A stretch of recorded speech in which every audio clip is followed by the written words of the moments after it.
Բարև ձեզ, բարի գալուստ, update լրատվական։ Թարմացնենք օրվա լրահոսը միասին։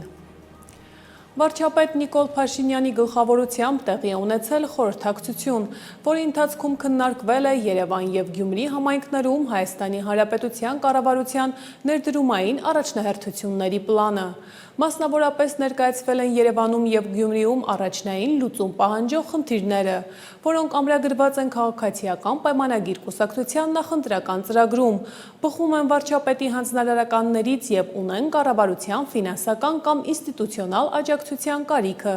Անդրադարձ է կատարվել նաև Հանրային ներդրումային կոմիտեի 8-րդ նիստում հաստատված մետրոպոլիտենի զարգացման և արդիականացման ուղղված ծրագրերին, այդ թվում կայարանների կառուցում, էլեկտրական քաղաքային լուծումներ և շարունակության խթանում։ 2026 թվականի նախընտրական քարոզարշավից առաջ էլ այդ թեմայով խոսել ենք, բայց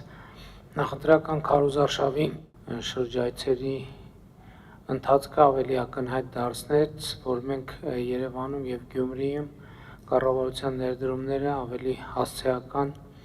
դարձնելու անհրաժեշտություն ունենք և նաև որոշակի կոնկրետ ծրագրեր իրականացնելու անհրաժեշտություն, և սա պայմանավորված է առաջին հերթին այն հանգամանքով, որ թե Երևանի, թե Գյումրիի կառավարման գործընթացների առանձնահատկությունների բերումով 2018 թվականից ի վեր այնուամենայնիվ որոշակի ժամանակ է կորսվել և այդ կորսված ժամանակը լրացնելու համար որոշակի ակտիվություն է ակնկալվում և անհրաժեշտ կառավարության կողմից, և ես հանձնարարական եմ տվել, որպեսզի մեր գործընկերները տարածքային կառավարման և ենթակառուցվածքների նախարարության, Երևանի քաղաքապետարանի և Շիրակի մարզպետարանի հետ աշխատեն, որպեսզի մենք ավելի կոնկրետ պատկերացնենք, թե ինչ ծրագրեր իրականացնենք Երևանում և Գյումրիում, որպեսզի իմ նշած խնդիրը առավել արդյունավետ ձևով լուծենք։ Կոնդ թաղամասի քաղաքաշինական միջավայրի արդիականացման ծրագրի շրջանակում նախատեսվում է իրականացնել հետիոտնային և ավտոմոբիլային ճանապարհների և ինժեներական ենթակառուցվածքների կառուցում, արտաքին լուսավորության, կանաչապատման և բարեկարգման աշխատանքներ։ Նախատեսվում է մեկնարկել նախագծային և վերակառուցվող հատվածների իրացման գործընթացները։ Երևանի, Գյումրիի և Վանաձորի մասով, ինչպես գիտեք, պարոն վարչապետ, 24-ժամյա ժամանակահարման ապահովումը կուսակցության նախընտրական ծրագրի կարևոր հանձնառություններից մեկն է։ Երևանում հաշվի առնելով համակարգի ծավալը պահանջվում են ամենախոշոր ներդրումները, դրանք երկու ուղղությամբ են հիմնականում նախատեսվում իրականացնել, մեկը կորուստների նվազեցման, համակարգի արդիականացման միջոցով և նաև պահանջարկի ավելացման պայմանավորված նոր ջրաղբյուրների ներգրավման և տեղափոխման ուղղությամբ իրականացվող ներդրումներով, որոնք գնահատվում են 30.5 միլիարդ դրամ նախնական գնահատմամբ։ Տարեկան մինչև 50 կիլոմետր երկարությամբ ճանապարհաշինական աշխատանքների մասով նույնպես այստեղ առկա է ձեր հանձնարարականը, դրանք ներառել ՏԿՆ-ի կողմից իրականացվող 500 կիլոմետր ճանապարհաշինական ծրագրերի ցանկում և արդեն իսկ նախարարության և համայնքի գործընկերների հետ իրականացվում է 27 թվականի աշխատանքների պլանավորումը և նաև 26 թվականին որոշակի չափով միջին նորոգման աշխատանքներ ևս նախատեսվում են և այստեղ ինդիկատիվ բյուջե ենք նաև ֆիքսել մոտ տարեկան 12.5 միլիարդ դրամ, որը հիմնված է 1 կիլոմետր ճանապարհի հիմնանորոգման միջին արժեքի վրա։ Մետրոպոլիտենի զարգացումը և արդիականացումը կարևոր ռազմավարական ուղղություն է և այս մասով արդեն իսկ Հանրային ներդրումային կոմիտեի կողմից հաստատված ծրագրերը Աջափնյակի կայարանի կառուցումը և մետրոյի արդիականացման ծրագրերն առկա են ընդհանուր 158 միլիարդ դրամ նախնական գնահատված արժեքով, նախատեսվում է նաև Սուրմալու կայարանի կառուցումը, որը արդեն իրականացվելու է քաղաքաշինական ներդրումային ծրագրի շրջանակներում։ Կարևոր ուղղությունն է նաև էլեկտրական քաղաքային լուծումների և շարժունակության խթանման ծրագիրը, որի շրջանակներում նախատեսվում է մինչև 250 միավոր էլեկտրական ավտոբուսների ձեռքբերում, ենթակառուցվածքների վերակառուցում, վերազինում և ընդհանուր տրանսպորտի առանձնացված երթուղիների ձևավորում։ Այս ծրագրի շրջանակներում նաև ներառված է 230 հեկտար մակերեսով Դալմայի քաղաքային անտառ-պուրակի կառուցումը ընդհանուր տրամաբանության մեջ, քաղաքային շարժունակության խթանման և էլեկտրական բնապահպանական լուծումների տրամաբանության մեջ, ծրագրի նախնական ֆինանսական գնահատական 96 միլիարդ դրամ եւ սա նույնպես արդեն իսկ հաստատված ծրագիր է հանրային ներդրումային կոմիտեի շրջանակներում։ Հանդիպմանը անդրադարձ է կատարվել նաև Գյումրիում վթարային շենքերի խնդիրներին, նշվել է, որ առկա են մի քանի վթարային շենքեր, որոնց մասով տարբերակված մոտեցումների անհրաժեշտություն կա, հաշվի առնելով դրանցից որոշների պատմամշակութային նշանակությունը։ Ներկայացվել է նաև Ալեք Մանուկյան փողոցի կամուրջի նորոգման հարցը, նշվել է, որ 25 կիլոմետր ճանապարհաշինարարական աշխատանքներին զուգահեռ առաջարկվում է նաև դիտարկել քաղաքի երկու բանոկ մասերն իրար կապող միակ խիստ երթևեկությամբ կամուրջը,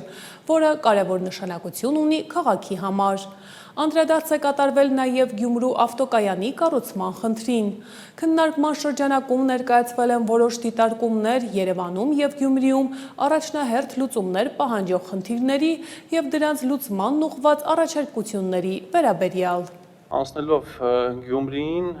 դարձյալ 24-ժամյա ջրամատակարարման խնդիրը նախընտրական ծրագրով ամրագրված, ի տարբերություն Երևանի, այստեղ շատ մեծ ներդրումներ չեն պահանջվում, որտեղ 24-ժամյա ջրամատակարարումը փաստացի առկա է, սակայն համակարգի կայունության եւ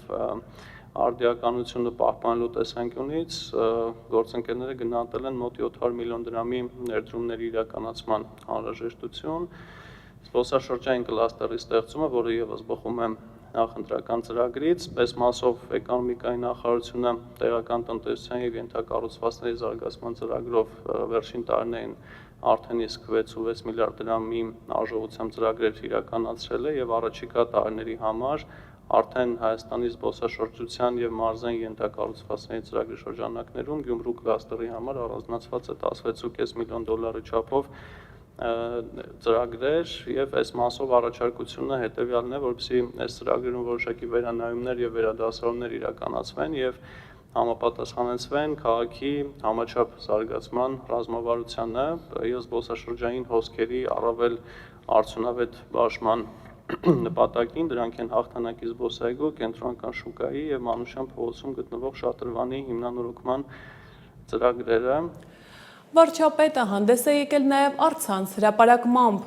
Հայաստանի Հանրապետության տիրապետմանն է վերադարձվել Տավուշի մարզի Դիլիջան համայնքի Շամախյան տեղամասում գտնվող 67 հեկտար մակերեսով հողամասը։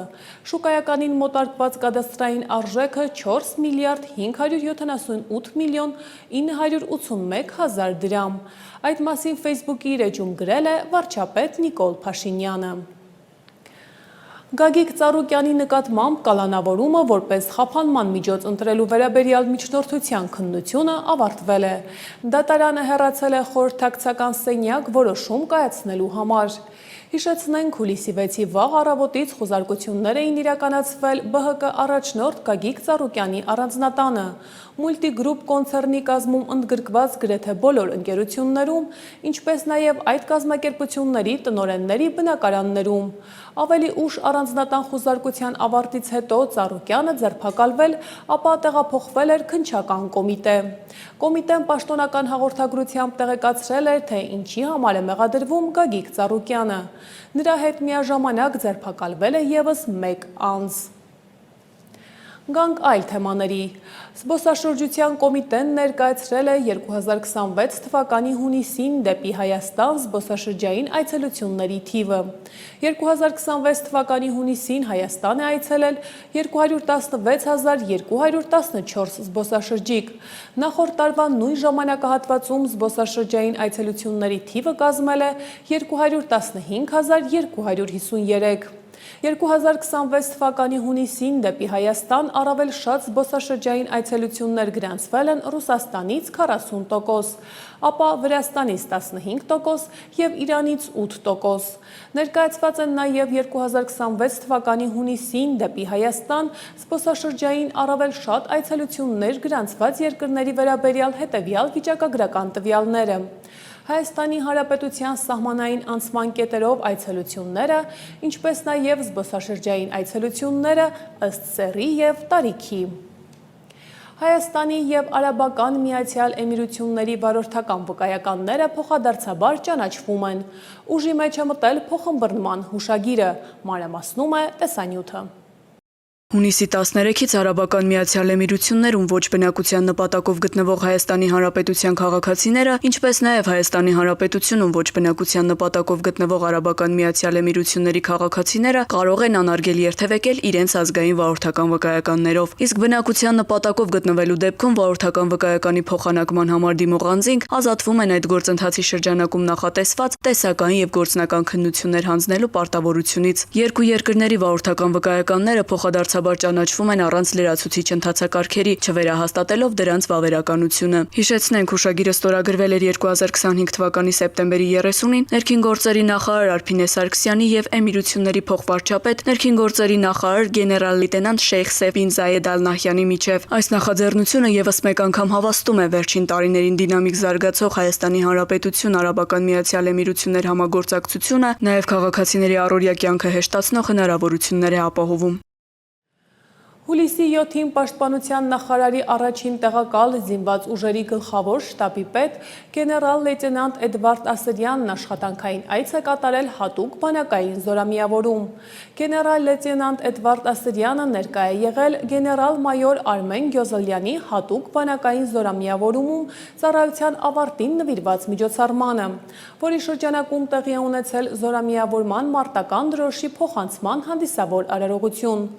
Զինված ուժերի գլխավոր շտաբի պետ Էդվարդ Ասրյանը շնորհակալություն է հայտնել գեներալ-մայոր Արմեն Գյոզալյանին արդյունավետ ծառայության համար եւ հատուկ բանակային զորամիավորման անձնակազմին ներկայացրել նորանշանակ հրամանատար գեներալ-մայոր Գարեգին Պողոսյանին։ Սննդամթերքի անվտանգության տեսչական մարմնից տեղեկացնում են, որ 2026 թվականի հուլիսի 10-ից արգելվում է Հայաստանի Հանրապետությունից բուսասանիտարական ենթահսկման բեռների առևտրային քանակների արտահանումը ֆիզիկական անձանց կողմից։ Համաձայն ԵԱՏՄ տեխնիկական կանոնակարգի ֆիզիկական անձանց կողմից անձնական օգտագործման նպատակով տեղափոխվող բուսասանիտարական ենթահսկման արտադրանքի ընդհանուր քաշը չի կարող գերազանցել 5 կիլոգրամը։ Տնտեսվարողներին եւ քաղաքացիներին կոչ են անում արտահանման գործընթացը կազմակերպել բացառապես սահմանված պահանջներին համապատասխան, նախապես հստակեցնելով արտահանվող արտադրանքի նկատմամբ կիրառվող բուսասանիտարական պահանջները։ Սննդամթերքի անվտանգության տեսչական մարմինը շարունակելու է իրականացնել հետևողական վերահսկողություն եւ անհրաժեշտ խորհրդատվություն տրամադրել արտահանողներին, ապահովելով բուսասանիտարական արտադրանքի անվտանգության եւ արտահանման պահանջների լիարժեք պահպանումը, ասվում է հաղորդագրությունում։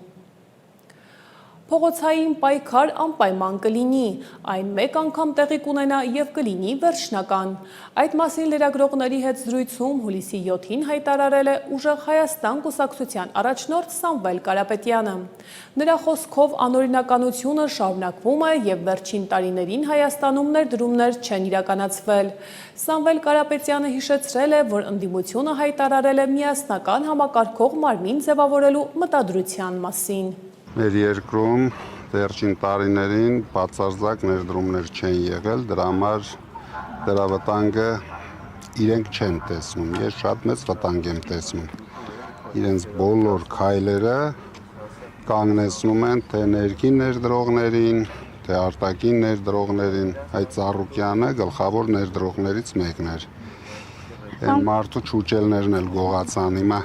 ինչ կա։ Առուսներին է քնացրին։ Առուսներին էլ քնացրին։ Դա առուսներին ոչինչ, հետները կտանեն ազգային ժողով, կզարթնացնենք տանեն ազգային ժողով, չուճելները չհասկացա։ Պարոն Կարապետյան, նախատեսվում է միասնական հանդիպում, հարց էի տալիս։ Հնարավոր է, որ փողոցային պայքար։ Մենք ասել եմ, փողոցային պայքար անպայման լինելու է մեկ անգամ։ Եվ վերջնական։ Կայծակի հարվածից վնասված կամուրջը վերականգնվել է եւ այսօր բացվել է երթևեկության համար։ Այդ մասին հայտնում են ճանապարհային դեպարտամենտ հիմնադրամից։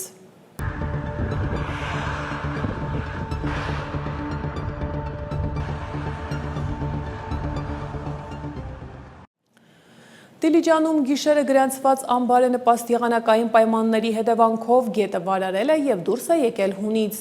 Ինչպես հայտնել է Veolia ջուրը, քանի որ քաղաքի ջրամատակարարումն իրականացվում է գետային մակերևույթային ջրերից, իսկ ընկերության ջրի մաքրման կայանները տեխնիկապես նախատեսված չեն նման բարձր պղտորությամբ ջրի մաքրման համար, սպառողների անվտանգությունն ապահովելու նպատակով ժամանակավորապես դադարեցվել է Դիլիջանի ջրամատակարարումը։ Veolia ջուր ընկերության մասնագետները ձեռնարկում են անհրաժեշտ միջոցառումներ իրավիճակը հնարավորինս արագ կարգավորելու և ջրամատակարարումը վերականգնելու համար։ Եվ միջազգային լրահոսին ընդառաջ։ ԱՄՆ կոնգրեսի ներկայացուցիչները մեկնել են Բաքու։ Սենատի արտաքին գործերի հանձնաժողովի անդամ և Եվրոպայի ու տարածաշրջանային անվտանգության գործակցության հարցերով Եվրահանձնաժողովի նախագահ սենատոր Սթիվ Դեյնսի գլխավորած պատվիրակությանն ընդունել է Ադրբեջանի նախագահը։ Ըստ պաշտոնական հաղորդագրության Իլհամ Ալիևն ընդգծել է, որ Դոնալդ Թրամփի պաշտոնավարման ընթացքում երկկողմ հարաբերությունները հաջողությամբ զարգանում են։ Կապերը հասել են ռազմավարական գործընկերության մակարդակի, ինչը Ալիևի համոզմամբ կարևոր է ամբողջ տարածաշրջանի համար։ Ադրբեջանի նախագահը բարձր է գնահատել Հայաստանի հետ խաղաղության օրակարգի առաջխաղացման գործում ԱՄՆ նախագահի հատուկ դերակատարումը։ Սթիվ Դեյնսն էլ ընդգծել է, որ 2025 թվականի օգոստոսին Ալիևի այցը Վաշինգտոն նշանակալի իրադարձություն էր։ Մամուլի հաղորդագրության համաձայն ամերիկացի պաշտոնյան շեշտել է Ադրբեջանի աշխարհաքաղաքական դերը։ Նա բարձր է գնահատել Հայաստան-Ադրբեջան կարգավորման և խաղաղության գործընթացները։ Նաև ընդգծվել է TRIP նախագծի կարևորությունը։ Այս պահին հերթը միջազգային լրահոսինն է, որը կներկայացնենք տեսաշարով։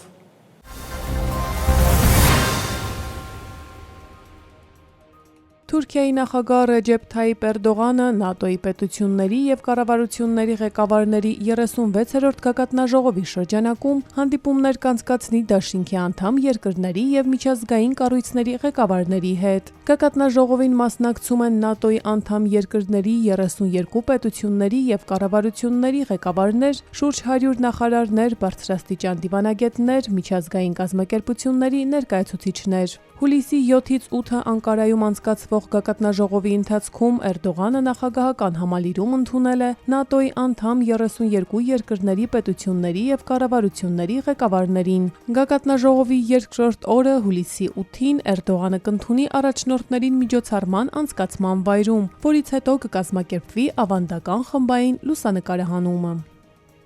Ֆրանսիայի նախագահ Էմանուել Մակրոնը ժամանել է Սիրիա, դառնալով արևմտաեվրոպական առաջին պետության ղեկավարը, որն այդ երկիր է այցելում 2024 թվականին Բաշար ալ-Ասադի իշխանության տապալումից հետո։ Սա նաև Ֆրանսիայի նախագահի առաջին այցն է Սիրիա վերջին 17 տարվա ընթացքում։ Մակրոնին դիմավորել է երկրի արտգործնախարար Ասադ Ալ-Շեյբանին։ Դամասկոս ժամանելուն պես Մակրոնը գրառում է արել X սոցիալական հարթակում։ Ես եկել եմ արտահայտելու Ֆրանսիայի հանձնառությունը սիրիացի ժողովրդին, հանուն ինքնիշխան Սիրիայի, որը միավորված է իր բազմազանության մեջ և խաղաղության մեջ է հարևանների հետ։ Եկեք միասին բացենք կայունության և խաղաղության նոր գլուխ, գրել է X-ում Ֆրանսիայի նախագահը։ Մակրոնի այցին ընդառաջ Ահմեդ Ալ-Շարան ֆրանսիական ԶԼՄ-ների հետ հարցազրույցում ասել է, որ Ֆրանսիայի նախագահի այցը Սիրիա կարևոր հանգրվան է երկկողմ հարաբերություններում և արտացոլում է Ֆրանսիայի երկարատև աջակցությունը սիրիացի ժողովրդին։ Նրա խոսքով Ֆրանսիան կառուցողական դեր է կատարել Սիրիայի դեմ պատժամիջոցների չեղարկման գործում։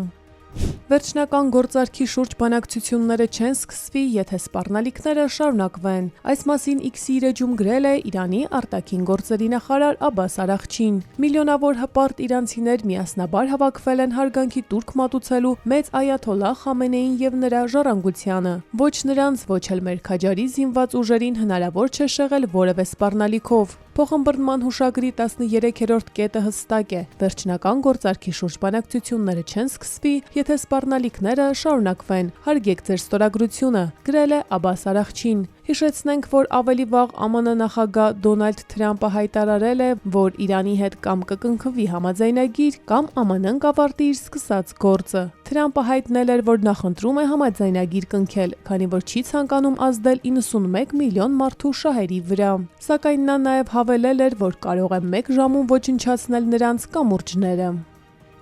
Լեհաստանը 2022 թվականի փետրվարից Կիևին փոխանցել է շուրջ 4.5 միլիարդ դոլար գումարի զենք եւ ռազմական տեխնիկա։ Այդ մասին լրագրողներին հայտնել է Լեհաստանի պաշտպանության նախարար Վլադիսլավ Կոսինյակ-Կամիշը։ Նրա ներկայացրած շնորհանդեսի համաձայն փոխանցումների մեծ մասը 4.1 միլիարդ դոլար ընդհանուր գումարով Ուկրաինայի զինված ուժերին է հասել 2022-ից 2023 թվականներին։ Հանրապետության ներկայիս իշխանություններն Ուկրաինային ռազմական օգնություն են փոխանցել 0.4 միլիարդ դոլարի չափով, նշել է նախարարը։ Նա նաև հաստատել է, որ Վարշավան Կիևին փոխանցել է Պատրիոտ համակարգերի հրթիռներ։ Ավելի վաղ Լեհաստանի պաշտպանական գերատեսչության ղեկավարը որոշում էր կայացրել գաղտնազերծել Ուկրաինային ցուցաբերվող ռազմական օգնության մատակարարումները այն բանից հետո, երբ մի շարք ընդդիմադիր քաղաքական գործիչներ նախագահի վարչակազմի ներկայացուցիչ Կարոլ Նավրոցկիի կառավարությանը մեղադրել էին Կիևին Պատրիոտ համակարգերի հրթիռներ փոխանցելու մեջ։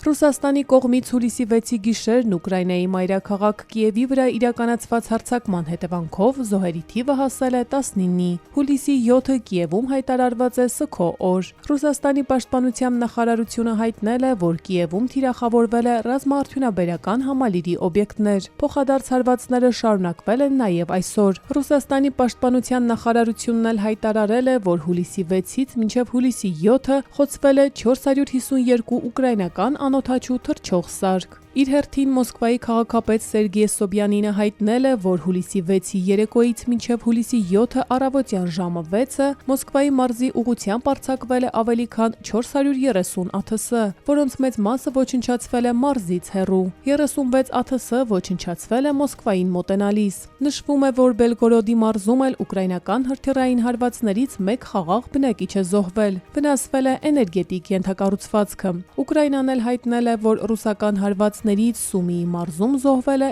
2 խաղաղ բնակիչ։ Չինաստանի որոշ հատվածներում տեղի ունեցած ավերիչ փոթորիկների զոհերի թիվը հասել է 15-ի։ Հարյուրավոր մարդիկ վիրավորվել են, իսկ տասնյակ հազարավոր մարդիկ տարհանվել են։ Հուբեի կենտրոնական նահանգում փոթորիկային քամիները խլել են առնվազն 11 եւ վիրավորել 331 մարդու։ Գուանսիի հարավային շրջանում Մայսակ թայֆունի հետևանքով առաջացած ուժեղ անձրևները եւ ուժեղ ջրհեղեղները խլել են առնվազն 4 մարդու կյանք։ Տարհանվել է առնվազն 50,000 մարդ, մինչդեռ 8 մարդ համարվում է անհետ կորած։ Բնական աղետները տարածված են Չինաստանում, հատկապես ամռանը, երբ որոշ շրջաններում ուժեղ անձրևներ են լինում, մինչդեռ մյուսներում այրվող շոկ է։ Գիտնականները զգուշացնում են, որ գլոբալ ծայրահեղ եղանակային իրադարձությունների ինտենսիվությունն ու հաճախականությունը կաճի, քանի որ մոլորակը շարունակում է տաքանալ բրածով առելիքի արտանետումների պատճառով։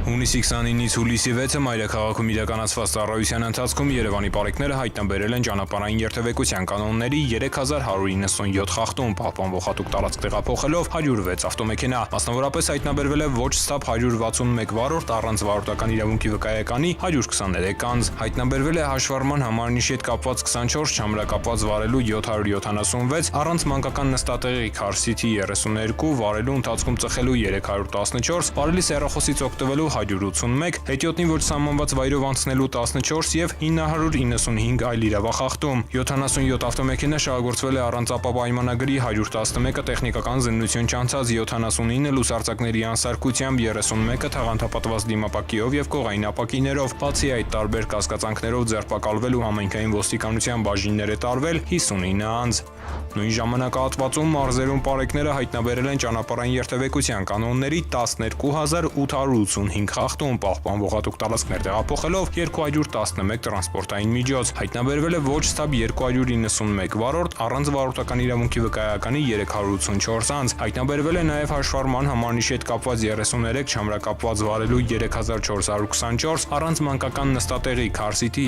235, վարելու ընթացքում ծխելու 494, վարելի սեռախոսից հեռախոսից օգտվելու 562, հետիոտնի ոչ սահմանված վայրով անցնելու 56, արագության գերազանցման 2277 եւ 3877 այլ իրավախախտում, 183 ավտոմեքենա շահագործվել է առանց ապապայմանագրի, 542-ը տեխնիկական զննություն չանցած, 425-ը լուսարձակների անսարքությամբ, 98-ը թաղանթապատված դիմապակիով եւ կողային ապակիներով, 13 վարորդ ուղղանվել է վարելիս նվագարկչի ստանդարտին չհամապատասխանող լրացուցիչ ու ժեղացուցիչներ օգտագործելու համար, բացի այդ տարբեր կասկածանքներով ձերբակալվել ու համայնքային ոստիկանության տարածքային բաժիններ է տարվել 32 անձ։ Եվ եղանակին ընդառաջ ամփոփվել է էկոպարեկային ծառայության Կոտայքի եւ Գեղարքունիքի մարզային վարչության աշխատակիցների 2026 թվականի հունիսի 24-ից մինչև 2026 թվականի հունիսի 20-ը կատարած աշխատանքը։ Սևանալջի տարբեր հատվածներից դուրս են բերվել ապօրինի տեղադրված 1001 հատ խեցգետնավորսիչ եւ 161 հատ ձկնորսական ցանց, իսկ 531 խեցգետին բաց է թողնվել լիճ։ Կազմվել են օրենսդրության խախտման եւ վարչական իրավախախտումների վերաբերյալ համապատասխան արձանագրություններ։ Նախարարությունից բնակչությանը եւս մեկ անգամ հորդորում են զերծ մնալ անօրինական գործողություններից եւ պահպանել օրենքով սահմանված նորմերը։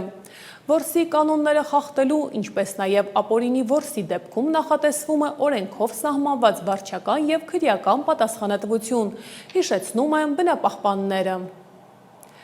Եվ վերջում եղանակի մասին։ Հանրապետության տարածքում հուլիսի 8-ին շրջանների զգալի մասում, 9-ի գիշերը առանձին շրջաններում, 9-ի ցերեկը եւ 10-ին 12-ին կեսօրից հետո առավելապես հյուսիսային շրջաններում սպասվում են կարճատև անձրև եւ ամպրոպ։ Առանձին վայրերում սպասվում է նաեւ կարկուտ։ Օդի ջերմաստիճանը հուլիսի 8-ի ցերեկը կնվազի 2-ից 4, 9-ից 10 հատկապես ցերեկային ժամերին աստիճանաբար կբարձրանա 5-ից 7 աստիճանով։ Այս թողարկման համար այսքանը, բաց չթողնեք նաև ապդեյթ վերլուծականը անմիջապես թողարկումից հետո։ Հաջողություն։